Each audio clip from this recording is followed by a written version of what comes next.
Hello po, good afternoon po mga KBL. Kumusta po kayong lahat dyan? Ito na naman po yung kaibigan nyo po, si Emil po ng ABL Cebu Motor Traders. Lahat po yung nagpapalo na po sa amin, maraming salamat po sa suporta nyo po sa amin. Huwag katong mga wala pa nakapalo o ganahan makita sa mga video, pwede ninyo i-follow or i-like ang atong subscribers button para updated kayo lahat ng mga videos po natin. So again po mga KBL, shout out ko lang po si Sir Chris at saka si Ma'am Christine ng Plaridel, Misamis Occidental. Ma'am, sir, salamat gyud kaayo sa inyong pag-trust namo. Unya karon niabot na gyud ang inyong unit nga gi-deliver nato gabi ug niabot lang gyud karon diha sa Usamis. So sana ay magustuhan yung unit at saka ingatan niyo po ang unit, Ma'am Christine. So again po mga KBL, andito po tayo ngayon kasi mayroon po tayong i-deliver po, isi-ship out po na unit going to bound for Santos, Hilongos, Leyte. So maraming salamat po Sir Kim sa pagkuhan nyo po sa amin, pag-trust na dito talaga kayo kumuha. So si Sir Kim po ay isang avid subscribers po natin, parati pong nanonood sa atin sa YouTube channel natin. Siya po ay naka-base po sa States po. So again mga KBL, samahan niyo po ako na tingnan niyo po yung unit natin, at ito po ay DE63 na unit, 4x4, latest model po. Ito po yung tinatawag nating mga transformer unit. Talagang ito po ay FI na. So hindi to malakas sa gasolina, Alvin, di ba? At saka malakas to yung arangkada nito. Tara, pakita natin to, Alvin. Ito po ay 5-speed pala.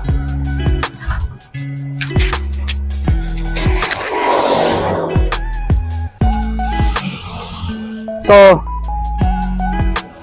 kanina po mga KBL, talaga grabe yung lakas ng ulan dito po sa Talisay City. But buti na lang, tumilan na yung ulan. So ngayon, mayroon na po tayong time na i-vlog po natin itong unit na to. Kasi hindi ko to pwedeng i-ship, hindi ko pwedeng hindi mapakita po sa inyo lahat. So ito po, tara Alvin, pakita mo Bin. Yan po mga KBL, ito po talaga ay talagang custom made kasi ito po talaga yung gustong kulay nila sir. Gusto kasi nila yung team ng Golden State Warriors, kaya mayroon nilagyan natin ng logo dito, Alvin. Lagyan natin ng logo ng Golden State Warriors. Saka yung pintura namin dito mga KBL, ito po ay Anzal urethane paint. Nilagyan natin ng front bull bar, front bumper. Ito po. Bin, pakita muna.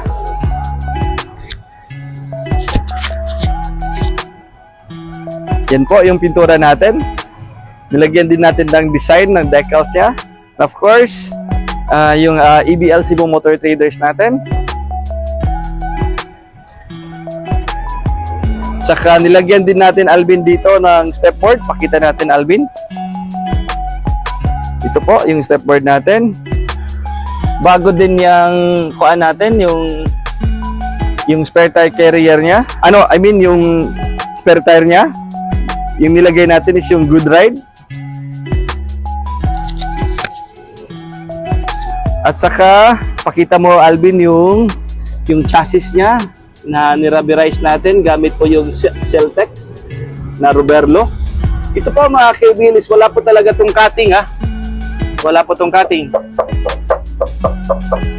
At saka nilagyan po natin to ng mag wheels size 13, at saka ito pong cargador tires po natin. Lift up po to mga KBL, talagang nilift up po natin tong unit na to. So kaya tong butangan gyud kanang mga bugat gyud. gamit or pang-deliver, pang-karga. So, sakto gid kayo di. Bin, pakita natin yung sidings natin. Ayan, at saka yung ating interior.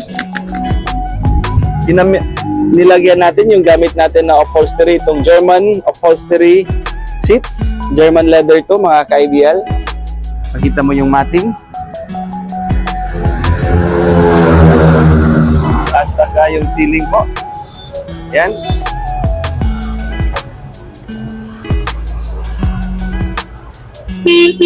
Bago po to yung lighter niya.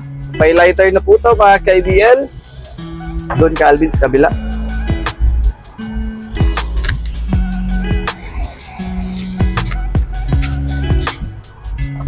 So, ayan po, pakita natin yung dashboard.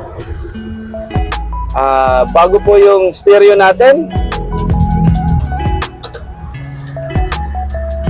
Bago yung stereo. Saka tingnan mo yung console box niya.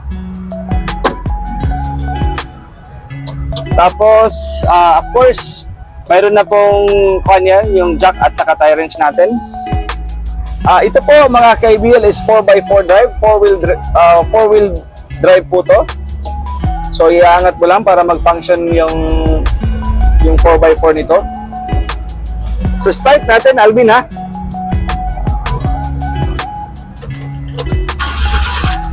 Yan. One click lang po mga ka-IBL. So pakita natin dito yung makina. Sa loob.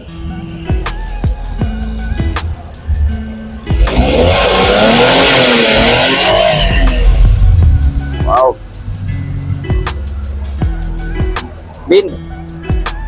Kuha na, tanggala para pakita mo ang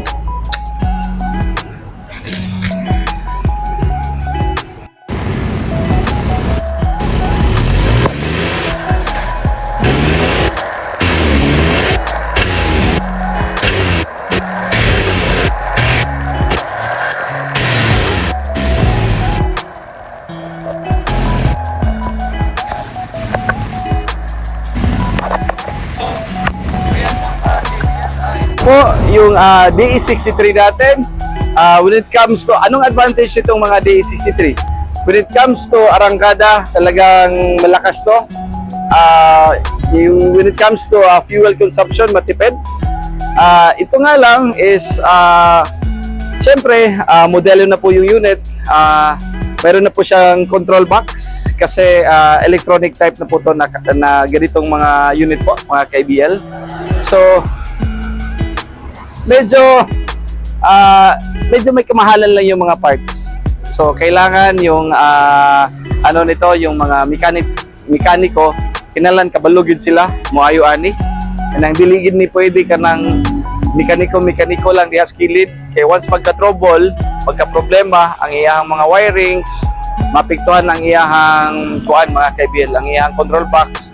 So naay posibilidad nga mobuto, and because nga electronic na gani siya, so mag-check engine na siya. So ito lang po yung kaibahan sa mga ganitong unit po. Pero sa totoo lang, ito talaga maganda na to. Dumating dito to sa unit natin sa Cebu way back 2018, meron na to. So of course, meron na ding mga maraming parts na ganito. Yun nga lang, yung pag-troubleshoot lang nito ng mga unit po, mga ka-IBL, medyo kailangan lang natin na meron tayong kakilalang magaling na mekaniko.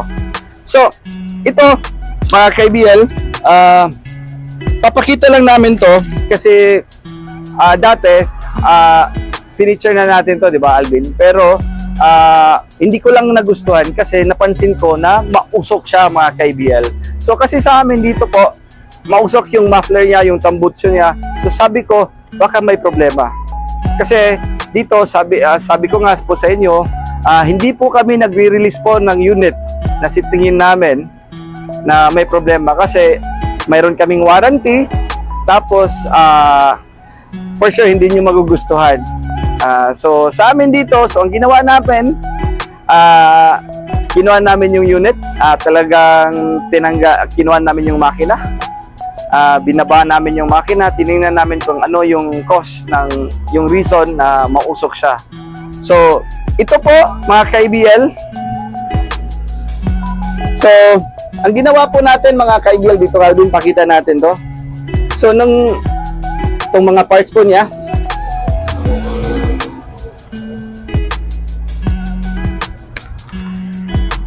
so, ayan po mga ka-ABL. So, sabi ko nga sa inyo na complete recon kami. So, sabi ko nga na hindi po kami naglalabas ng unit or nagre-release na sa tingin namin na hindi katanggap-tanggap or talagang madi-dissatisfied yung customer namin. So, ang ginawa namin, binaba namin yung makina. So, chinek namin yung head niya, yung liner niya, kung anong problema. Problema nga lang doon is grabe yung carbon build up po. Kaya yun po ang cause na mausok. Tapos, Alvin, pakita mo. Pinalitan din namin ng piston ring. Yan po. Talagang ito po ay parang general overhaul talaga. Pinalitan natin ng head gasket ng K6A. Yan po. Pinalitan natin ng valve seal po, mga ka-ABL. Bin, pakita mo. Pinalitan ng valve seal. Tapos pinalitan natin ng oil seal. Pinalitan din natin ng Conrad bearing. So ayan po. At saka pinalitan natin ng sensor. At saka yung clutch cover, kasi tingin namin na wala siyang kanang dili kay siya murag slide ang iyang clutch. So dinaon namin yung transmission po, pinalitan natin ito, yung clutch cover. So nakita natin to, Alvin, pinalitan natin ng clutch disc, clutch lining niya.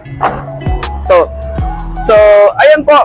So ito po yung mga sinasabi namin na tayo dito ay complete recon unit.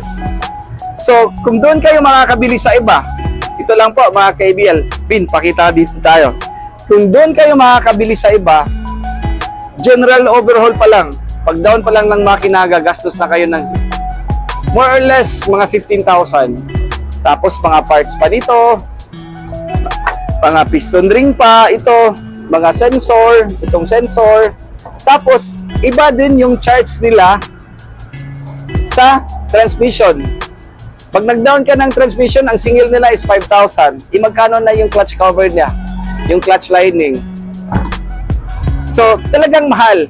So, sa amin dito, sa totoo lang, medyo, yung unit na po to is, yun nga, sinasabi ko, sa negosyo is, you win some, you lose some.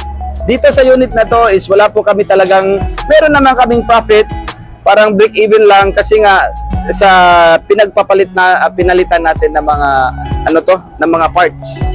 So, ang sa amin lang is sigurado kami na pag dumating yung unit doon sa customer natin na hindi siya magkakaproblema po. So, dito pa lang sa end namin, talagang pinapalitan na namin. So, sana po mga ka-ABL na talagang ma-appreciate nyo po yung ginagawa namin kasi nga yung iba sabi nila Japan surplus yan, hindi dapat yan i-overhaul. Ang question po doon pag hindi namin i-overhaul, parang hindi din namin kaya na ibigay sa customer namin, sa client namin na hindi po maganda yung performance ng unit po. So, for sure, yung mga kliyente namin na may problema po sa unit nila, pag hindi namin tong kanang dili na mo ayuhon diri pa lang sa mua, reklamo gid mo. So sa mua pa lang daan nga dili na mo paabton, ay nigabot sa inyong unit mo reklamo mo. So dito lang po yan sa ABL Cebu Motor Traders. So sana lang po sa lahat po ng nakasubscribe sa amin na ma-appreciate nyo po talaga yung mga unit natin. So yan po mga ka-ABL, pakita lang natin Alvin. Ulit. Yung stepboard, lahat po.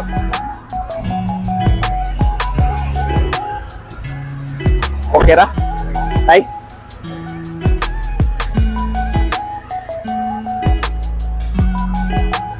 Bin, pakita mo sa front.